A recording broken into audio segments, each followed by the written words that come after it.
Muy bien, seguimos con la grata compañía de Alice Violet Bernal y Antonio nos estaba contando y realmente muy entretenido el relato de cómo se fue desarrollando el nacimiento del proyecto de Altos las Hormigas y estábamos recién en llegar al lugar, en decidir que Malbec tenía un gran potencial todavía desaprovechado y nos estabas contando los inicios. Compraron, la zona es Medrano, en Sì, la Mendoza. zona diciamo, se entra por Medrano, en realidad es Luján de Cuyo, el Sí, Carrizal de abajo, ajá, es cerca de una cuchillada, como de una serranía, sí. ¿no? Y a Alberto le gustó ahí porque era un lugar bastante pedregoso, de suelo pobre, Pobres, ¿no? sí. De suelo pobre y era un poquito lo que buscábamos,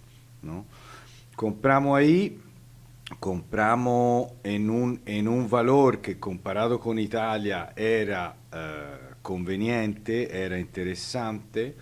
En ese momento la gran moda era Agrelo.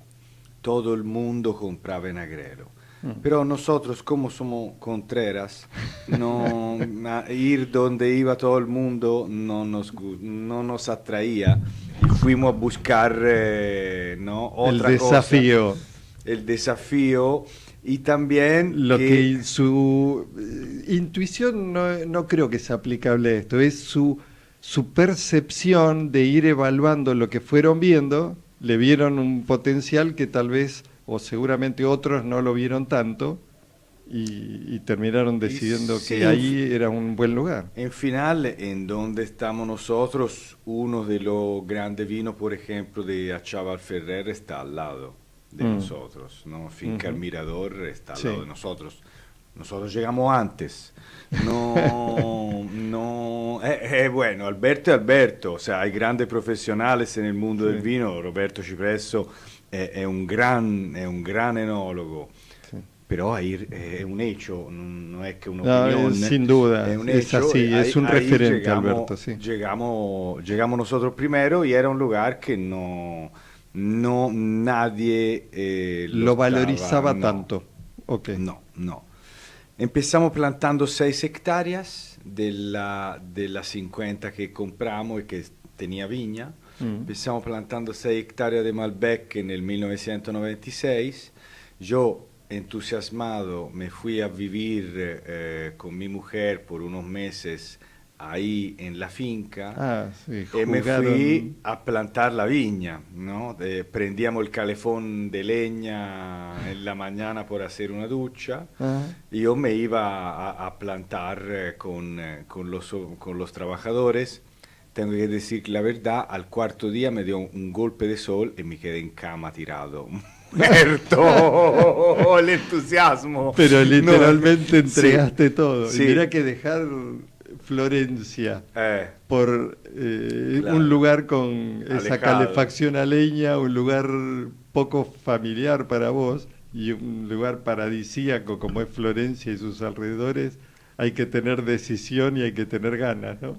Yo estaba enamoradísimo del lugar, Mm. enamoradísimo del desafío. Para mí en ese momento era el lugar más lindo del mundo.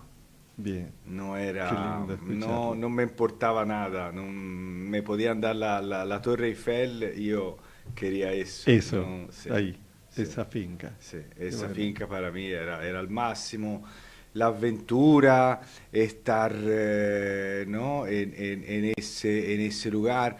Y en Mendoza se respira el aire del vino, ¿no?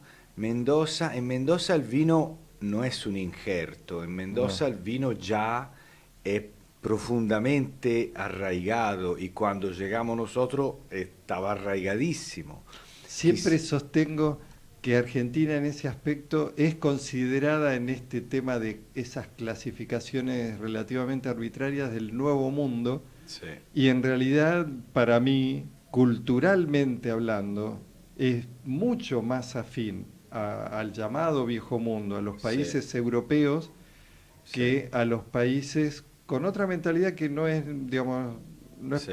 peyorativo decirlo, no es ni bueno ni malo, simplemente está desarrollado como un negocio, como un emprendimiento de... Podrían Con- desarrollar plantación de alcauciles o de vino concretamente, o de cualquier otro con- emprendimiento. concretamente, la gran diferencia, Alberto siempre dice que Mendoza, Argentina, es un viejo nuevo mundo, Bueno, ¿no? È un viejo nuevo qué mundo. bueno Ma escucharlo así. concretamente, Mendoza se formó, digamos, por el mercado nacional. Mm. O sea, Australia, Nueva Zelanda, Chile, la industria vitivinícola se forma por la exportación. Exportación. Tanto. Mendoza, la industria vitivinícola argentina, se forma para servir el mercado nacional. La dinámica entre un ámbito, industria è mal dicho porque è realmente, no, un rubro Un rubro. Mm. che abastece il mercato nazionale è completamente differente, ¿no? Es completamente diferente y también completamente diferente es el hecho que la viticultura de Mendoza la formaron los pequeños productores de vid que venían y que se le daba 5 hectáreas cada uno. Sí, sí. Mendoza es hecha por una miríada de pequeños productores. Esta dinámica del pequeño productor y del mercado nacional local, donde hay un retorno, donde hay un comentario, donde hay, ¿no?, el vino que lo toma el productor, que lo toma el amigo, que lo toma el cliente y que te da una devolución, è completamente distinta della dinamica che forma un mercato donde hay el gran inversor que llega, planta 1000 hectáreas y exporta a otro continente. Totalmente. Por esto Mendoza è una cultura del vino, Argentina è una cultura del vino y por esto se parece a Europa. Claro. E otra cosa che io sempre menziono, e repito, è che fuera de Europa un solo país ha impuesto una cepa al mundo, porque Nueva Zelanda tiene el Sauvignon, ma el Sauvignon ya se conocía. Australia tiene el Syrah, ma el Syrah ya se tenía. conocía. California o Chile tienen el Cabernet, ma el Cabernet ya se conocía. Antes que Mendoza impusiera el Malbec al mundo, el Malbec no lo conocía nadie. Le hemos hecho cambiar el nombre a los franceses, perdona Liz, ahora se va a tragar. En Cahors lo llamaban Côte. Cot. Sí. Lo que llamaban Côte. Hoy en Cahors se puede poner Malbec en etiqueta. No solo le cambiaron el nombre, le meten la variedad en etiqueta, lo cual es inaudito en Francia. Ninguna denominación Alsace, porque puede haber distintas cepas, pero en general ninguna denominación mete la cepa en etiqueta. Entonces tiene que ser orgullosa Mendoza y Argentina toda por ser la única nación fuera de Europa que impuso una variedad al mundo, el Malbec.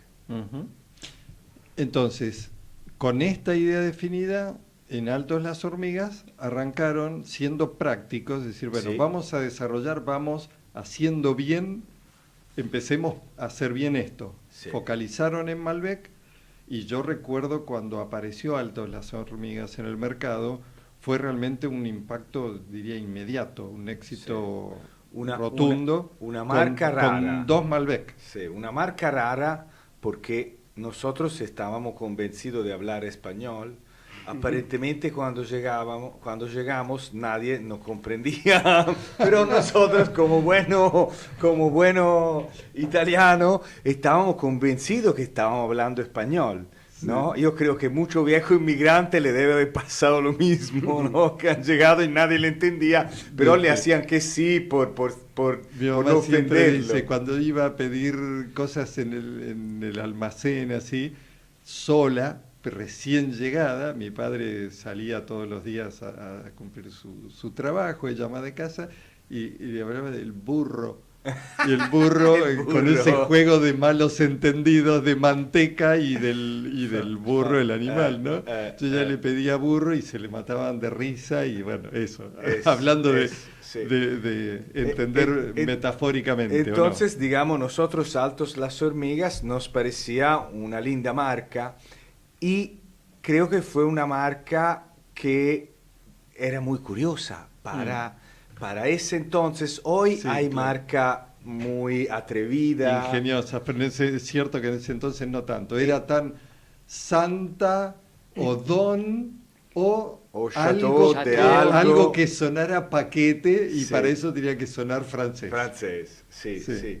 Entonces, entonces la marca la ha creada un irresponsable, que soy yo, digamos, ecco, que no se daba Así cuenta que lo de lo que Tinto de estaba ahora haciendo. tiene su antecedente, no es casual. Tiene su Y antecedente. bueno, pero además fue un éxito porque fue un vino, llámale, tipo de culto, porque la Sí. gente lo buscaba. Sí. No era abundante, no era No. una producción alta y la demanda presionó más que la oferta. Sí, nosotros empezamos con 70.000 botellas. La primera vendimia hicimos 2 vinos, el Malbec clásico, que en este momento lo llamábamos Malbec, nada más, y Reserva, el primero se llamaba Reserva Viña Hormiga, que eran 10.000 botellas. Esta fue la primera producción. Tuvo un gran éxito al exterior. En ese momento se había juntado al equipo Attilio Pagli, otro gran enólogo italiano. Y Attilio había traído al grupo a Marco de Grazia, que también hasta el 2007 fue integrante de la empresa. Y Marco era un ítalo-americano, un italiano nacido en Estados Unidos. Su padre era profesor universitario. Él es descendiente de Gabriele D'Annunzio. Ah, mira. Y Marco è la persona che ha creato la categoría Barolo en Estados Unidos. El Barolo no se exportaba, el Barolo tenía una crisis terrible y se regalaba una botella de Barolo a lo que compraban dolcetto. Otro. Y Marco era un enamorado de la Borgoña y en Barolo su idea era de hacer otra Borgoña. Y hay que decir que de alguna manera lo logró. Y impuso al mundo productores como Scavino, Altare, muchísimos productores. Y realmente abrió el mercado del Barolo en Estados Unidos.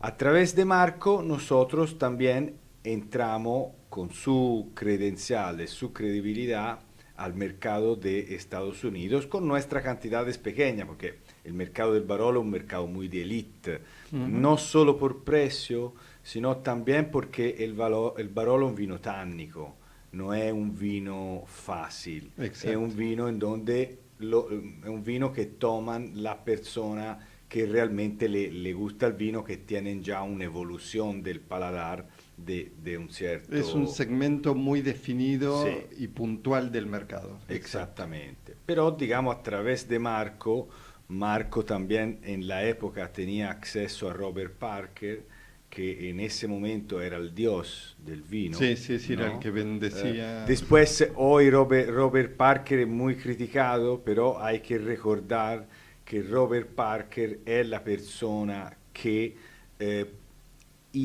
acercó el vino al consumidor americano. Robert Parker tenía como modelo a Ralph Nader y hacía un pequeño folleto impreso en donde daba los puntos a todos los vinos. Y fue el primero a atreverse a dar el mismo puntaje a un vino de California como a un vino de Bordeaux y a evaluar todos los vinos según su paladar. Después se hizo tan famoso y tan poderoso que las bodegas empezaron a cambiar el estilo de la bodega para complacer el paladar de Robert Parker. Pero Robert Parker no tiene ninguna culpa. en esto. Él digamos, puntuaba y ratificaba los vinos que a él le gustaban. Entonces, digamos, pero en ese momento sacamos con nuestro primer reserva, 1997, 91 puntos. En esa época, un vino argentino con 91 puntos era una bomba. Y un Malbec era una bomba atómica. Doble sorpresa. ¿No?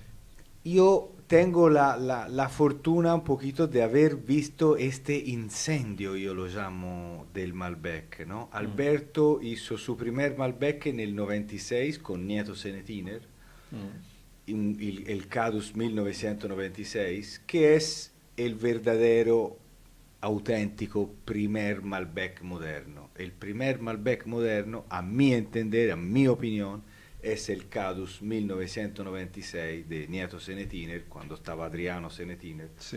que hizo Alberto. Nosotros en el 96 plantamos la viña y en el 97 compramos uva y el doctor Catena muy generosamente nos permitió elaborar en Escorihuela. Nos permitió elaborar en Escorihuela, no teníamos bodega, así que eterno agradecimiento también al doctor Catena, que en ese momento nos ayudó a empezar, ¿no? En ese momento Mendoza era pequeño, el medio del vino era pequeño y había una atmósfera que éramos todos un equipo de la distinta bodega que estaba buscando una fórmula, una salida al mercado, cada uno sí. un po', estaba Paul Hobbs, estaban grandes profesionales y todos realmente trabajando para meter la banderita, ¿no? Tenemos la suerte de haberlo vivido y de poderlo contar. Cada uno trabajando desde su forma de interpretar, Sí. fueron aportes muy valiosos. Yo recuerdo charlando con Paul Hobbs, más o menos en fines de los 90, él seguía sosteniendo, y creo que lo sigue manteniendo, que era importante desarrollar un buen Cabernet, no porque los demás no tengan, precisamente porque el buen Cabernet Sauvignon se podía encontrar en casi cualquier buena zona vitivinícola del mundo y servía para testearse, compararse y mostrar de qué se era capaz en cada zona por la comparación de esa uva tan plástica como es la Cabernet Sauvignon, que está en casi todas las buenas zonas vitivinícolas y servía de, como cuando vos tenés un tipo de cambio para cotejar Claro. En qué nivel estás. Claro. En cuanto a capacidad de Claro. producción y Sí. qué calidad sos capaz de obtener en Claro. cada lugar. Claro. De nuestro punto de vista, nosotros siempre apuntamos a desarrollar la identidad. Y siempre pensamos que una variedad distintiva iba a desarrollar una identidad fuerte del lugar. Mientras las variedades que estaban en todo lado no iban a aportar identidad al lugar. Sí. Yo hoy también digo que las generaciones de viñateros que eligieron el Malbec está desde 1858 en Mendoza, fue introducido y cultivado por los criollos antes de la ola de inmigrantes. Ya los criollos Sí. ya prefirieron la uva francesa, Sí. el Malbec. Sí, ya desde la época de Sarmiento cuando vino, Aimé ¿no? Puget. Exacto, Sí. cuando vino a Aimé Puget lo trajo y hizo su finca experimental, pero de ahí se fue digamos, difundiendo rápidamente. Sí. Y fueron los criollos los primeros a realmente preferir esta variedad y a plantarla. Después llegaron los inmigrantes y Mendoza se hizo una gran provincia del vino. Buenos Aires se desarrollaba, había una gran demanda y hubo esta dinámica Sí.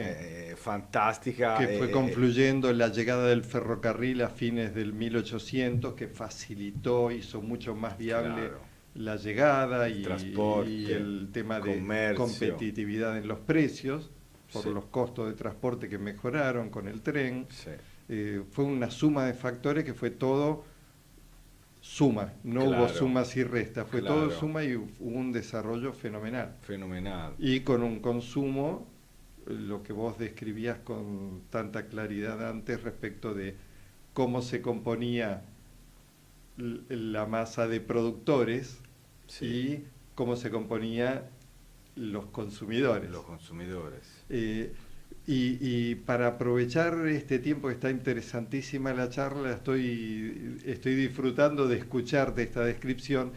No quiero que dejemos de mencionar, aunque sea para dejar apuntados los temas, la nueva incursión con buen criterio, coincido totalmente, con una uva que yo suelo defender mucho, que es la Bonarda.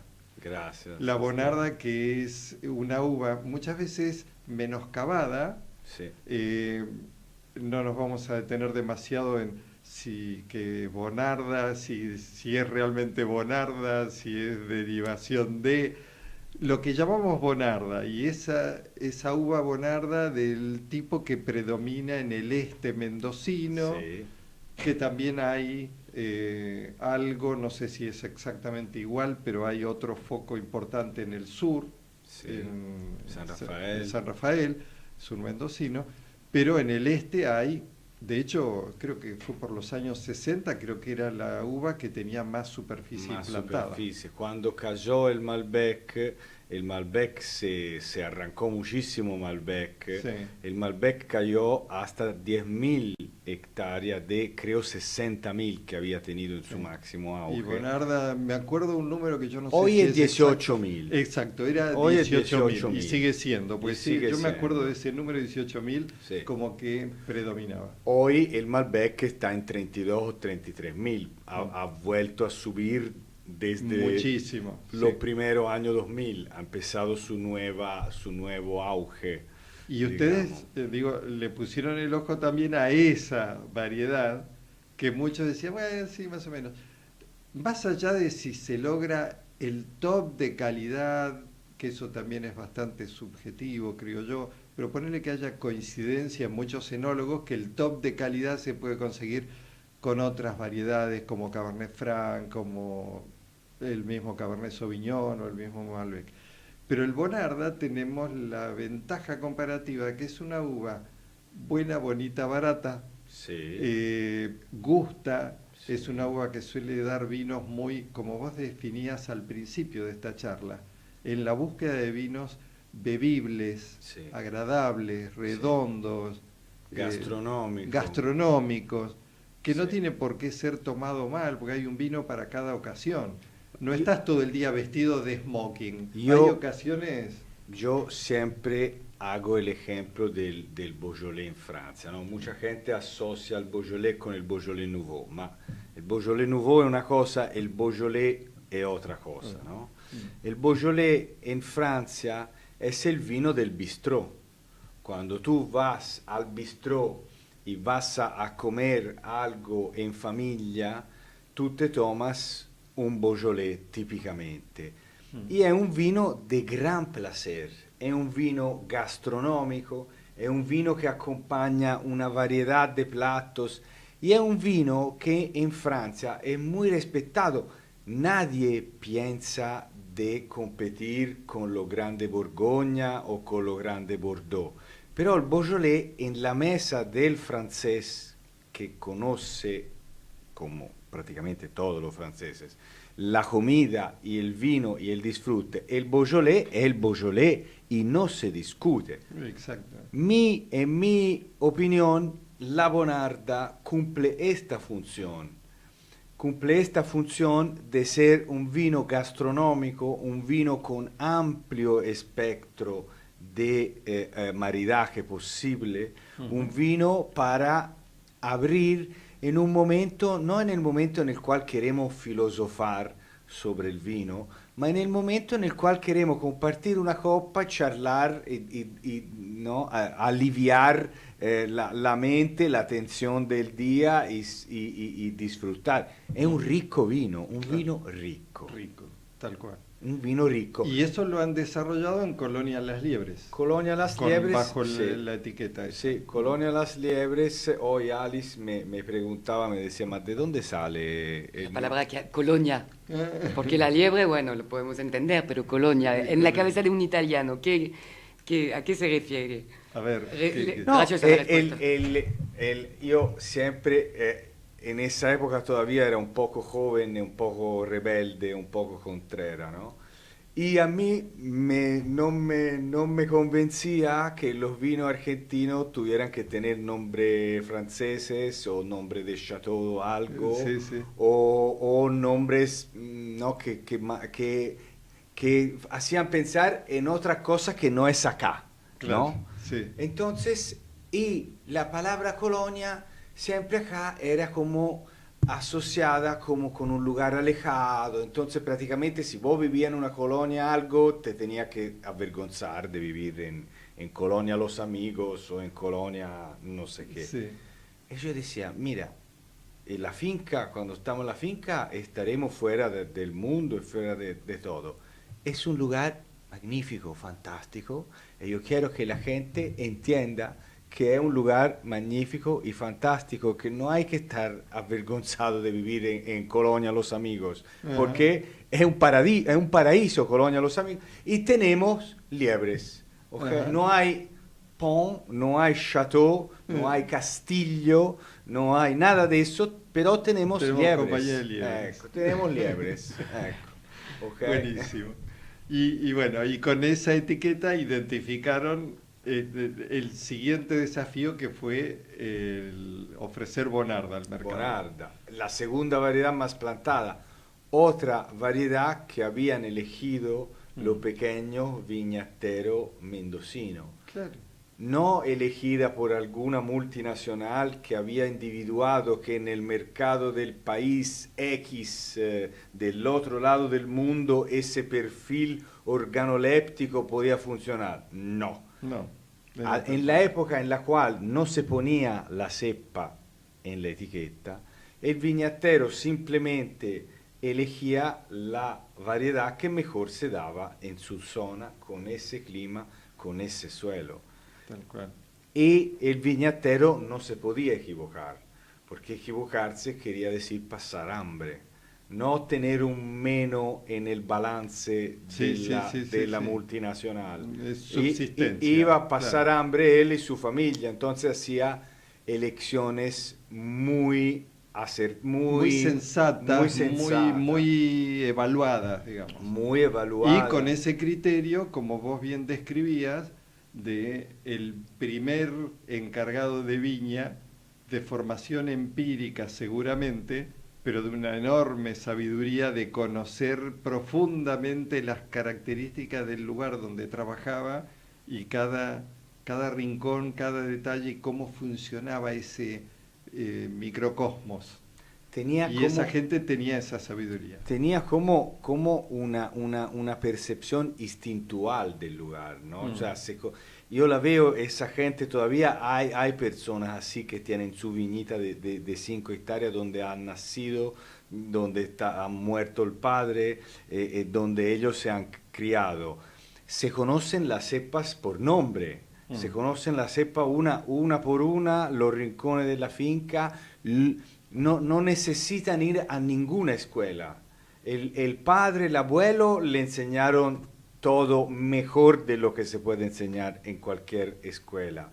Y ellos, su vivencia en la viña, la viña es una extensión del cuerpo de ellos, o sea, la sienten como si la tuvieran en la mano, ¿no? Y esas son las personas de la cual tenemos que aprender. Tenemos la suerte de poder heredar ese legado de todos estos viñateros y lo tenemos que valorizar. Yo no estoy en contra de la innovación, no estoy en contra de experimentar cosas distintas, pero no dámosle la espalda a este patrimonio increíble que Mendoza tiene. No le damos la espalda porque sería una pérdida cultural, patrimonial, enorme, infinita. Me encanta escuchar lo que acabo de escuchar, aparte de toda esta charla. Alberto, quedó por lo pronto, solo para apuntar con alfileres algunos temas a desarrollar, que es lo que hemos hecho hasta ahora con tanto más por decir del desarrollo. Quedó por comentar ya sobre el cierre que tenemos del programa, la tercera etapa. Si la primera fue incursionar en Malbec, la segunda con el Bonarda, y la tercera sería esta reciente de combinar ambas con un sentido totalmente lógico, y el vino va en esa dirección, este vino tinto. No será el top de gama que ustedes hacen, no fue pensado para eso, está claramente ya descrito, pero es un vino excelentemente logrado y claramente dado el mensaje de cómo lo pensaron, para qué lo pensaron, y en qué consiste. Y para eso han combinado así, tan clara, sencillamente y al mismo tiempo sabiamente, porque en la simpleza no quiere decir que, bueno, lo hicimos así, salió ni de casualidad ni nada. Esto es un profundo estudio y aplicación de mucho conocimiento para que después se lea simple, ¿no? Digamos, la idea esencialmente hace casi un año yo llamo a Leonardo Eraso. Leonardo Eraso es otro gran técnico que tenemos en la bodega, más joven de Alberto y Attilio. Leonardo es chileno, pero ya instalado en Mendoza desde el 2012, ha estudiado en Stellenbosch en Sudáfrica, è realmente un enólogo extraordinario. Llamo a Leonardo y le digo, Leonardo, viste, me gustaría encontrar la manera de promocionar un poco más la Bonarda. Digo, ¿qué te parece si hacemos un corte Malbec Bonarda? No es una idea original, pero quizá que vamos a acercar más público a la variedad. Y Leonardo lo pensa un poquito, es una persona que reflexiona mucho, y me dice, y Antonio, ¿qué te parece si le metemos también un poquito de Semillon Blanc? Y yo le digo, me encanta la idea. Leonardo hace unos años venía experimentando una cofermentación de Malbec y Semillon y le había dado buenos resultados. Entonces tinto prácticamente tiene un 7% de Semillon, 48% de Bonarda y 45% de Malbec. Y a mí me encantó porque me recordó la vieja receta del Chianti. Mi origen es toscana. En una carta del barone Ricasoli del 1860, el barone scrive che il Chianti hay que hacerlo con Sangiovese, tinto, Cannaiolo, tinto. E Malvasia blanca, ovvio, Malvasia bianca, blanca. Sí. E dice, si quieren un vino de guarda, usen solo la uva tinta, pero si quieren un vino para tomar, esta es la receta con la Malvasia blanca. Digo, hoy no se hace más así el Chianti clásico, pero su receta original era esta. Te hizo acordar y con mucha similitud a esto. Me encantó porque también el Semillon es una variedad histórica de Mendoza, es una variedad que cuando no se usaban la cepa, meter la cepa en etiqueta, porque es una cepa poco conocida, había muchísimo Semillon plantado. Sí, yo he visto cepa de 120 años de Semillon en Mendoza. Entonces, digo, recuperar la tercera cepa tradicional de Mendoza y hacer un corte de las tres, haciendo un vino de placer que però no es un vino de madurez en madera. El placer lo buscamos con el frescor y la fragancia de la fruta. Y el toquecito del Semillon te da una nariz que te deja ¿no? Muy enamorado y muy asombrado. Y es todo en frescor y el placer del frescor contra el placer de la intensidad, que es legítimo, pero no es el único placer. Sí, señor. Un placer enorme haber compartido este programa con ustedes. Alice, seguiremos charlando contigo. Con Has mucho tenido gusto. la amabilidad y la generosidad hoy para aprovechar la Por presencia favor. y exprimir todo lo que pudiéramos, Antonio. Nosotros seguimos acá porque ¿Cómo vos no? ya no te volvés a Francia, estás atornillada acá. Y Antonio en cualquier momento también lo cooptamos, dijimos, bueno, después de todo esto ya es declarado ciudadano inamovible. No, que Muchas siga gracias. moviéndose justamente porque Está salir bien. afuera. Dejémoslo volver a Y su sí, paraíso. por favor. A promocionar el vino argentino, que es mi Sí, misión. señor. Mi misión en realidad es de promocionar el vino argentino. Yo he pasado mucho tiempo en Argentina, tengo un rincón del corazón que es argentino Sin duda. y no puedo escuchar a nadie hablar mal de Argentina, eso no lo permito. Bueno. Gracias por este rato que nos ha enriquecido a todos. Yo espero que la gente que nos acompañó oyendo haya disfrutado por lo menos la mitad de lo que he disfrutado yo de escucharte, de aprender y de recibir esta inteligencia, esta lucidez que ustedes aplican al trabajo que hacen. Gracias por compartirlo y gracias por difundir también los vinos de Argentina. Nos queda en esto de ir apuntando, aunque sea inicio de temas, la incursión, el siguiente desafío que ustedes emprendieron, de decir, ¿y por qué no hacer también Malbec en Cahors? Claro, Ir a Francia y llevar allá claro.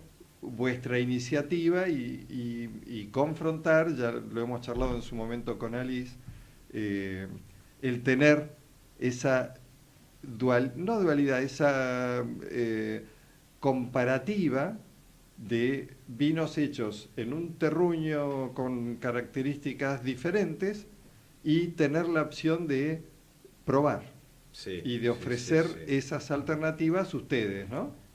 Cahors, digamos, è una regione storica y es una regione histórica que en Francia había perdido la fama y el lustro por haber tenido problemas sobre todo climáticos. La filoxera devastó toda Europa, pero Cahors específicamente en el 56 tuvo una helada tardía que hizo reventar las plantas y quedaron 200 hectáreas de viñedo de una apelación que había llegado a tener 60.000 hectáreas. O sea, 200 hectáreas son nada, quiere decir desaparecer. Y la gente se fue volcando a la cultivación del tabaco, a la ganadería, a otra cosa que le pudiera permitir reemplazar la esa subsistencia. Y llegando a Cahors con Pedro Parra, otro gran integrante del equipo especialista en terroir, uno de 5 personas al mundo con un doctorado en terroir logrado en una de las universidades de élites de Francia. Llegando a Cahors, acercándonos, nos damos cuenta que eran todos suelos calcáreos, que la montaña que rodea la región, las dos colinas, hay como un río que corre en el medio de dos colinas, que las dos colinas era calcáreo y después descubrimos que era el mismo calcáreo de Chablis, otra grandísima región del vino en Francia, y éramos realmente enamorados del lugar, que es lindísimo. Y la idea de volver a estudiar un poquito la región de origen, porque esa es la región de origen de la variedad, volver a estudiar y a aprender sobre la variedad en su región de origen, fue para nosotros una gran inspiración. Es muy difícil vender el vino de Cahors, más difícil aún es vender el vino de Cahors hecho por extranjeros, porque hay, digamos, una identidad muy fuerte Muy marcada, de la claro. viticultura en Francia. Entonces, pero igualmente para nosotros es un desafío muy enriquecedor y es un desafío que nos permite de seguir diciendo que somos especialistas en Malbec. Fantástico. Vamos a seguir esta charla para completar esto que quedó esbozado, al menos telefónicamente o al menos, no sé, a través de Alice o a través contigo telefónicamente o por Skype. Y con las disculpas del caso, que nos hemos pasado unos 5 minutos de nuestro tiempo, hacemos un punto y aparte. Nuevamente, mil gracias a los dos por enriquecernos hoy el programa. Gracias. Y a la gente le decimos, disfruten buenos vinos, pásenla bien y nos vemos nuevamente el viernes de la semana que viene con más placeres divinos. Chao.